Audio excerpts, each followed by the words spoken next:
Asia cup ஜெயிச்சதுக்கு என்ன காரணம்னு நினைக்கிறீங்க? வேற யாரு? என் கோச்சிங் தான். உங்க கோச்சிங் தானே? சூப்பர் சூப்பர், வாழ்த்துக்கள் வாழ்த்துக்கள். ஆனா அதை மட்டும் நம்ப முடியாது. அது மட்டும் இல்ல, நம்ம அபிஷேக் சர்மா அவன் இல்லைன்னா இந்நேரம் உங்களால குவாலிஃபை கூட ஆயிருக்க முடியாது. ஆனா அது உண்மை, ஒத்துக்கிறணும். ஆனா அது மட்டும் கிடையாது. அது மட்டும் கிடையாது.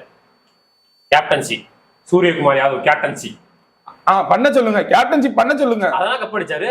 யாரு? ஐயோ செம்ம கேப்டன்ஷிப். நானே மிரண்டுட்டேன். நம்ம எல்லாம் என்ன கேப்டன் பண்றோம் அந்த பயம் வந்துருச்சு. ஆனா அந்த இது மட்டும் கிடையாது. இல்லையா? இல்ல, தெரிஞ்சு போச்சு. குல்தீப் யாதவ், வருண் சக்கரவர்த்தி ஸ்பின்னோட வச்சு விளையாட வச்சேன் பாருங்க. அதான் அவங்க நல்லா போட்டாங்க. இல்லேன்னு வச்சுக்காங்களே, யாரு பவுலிங் போட்டிருப்பா? கரெக்ட் தான். Okay okay. இதுவும் கிடையாது. இதுவும் கிடையாதா? திலக் வர்மா ஃபைனல்ல பெர்ஃபார்மன்ஸ். ஃபைனல்ல மட்டும்தான் பண்ணா. வேற யார் இல்லைங்க. இவ்வளவுதாங்க. இவ்வளவுதான் ஸ்குவாடு.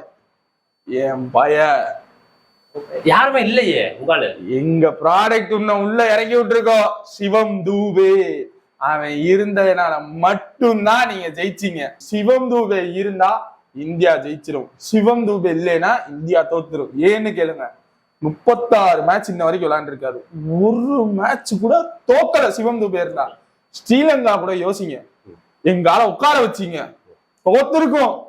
கடைசியில 2 ஓவர்ல ஏதோ சப்ஸ்டியூட் மாத்துனீங்க, ஜெயிச்சிட்டோம். இதுக்கெல்லாம் காரணம் யாரு? உங்காலதான். ஒத்துக்கிறேன்.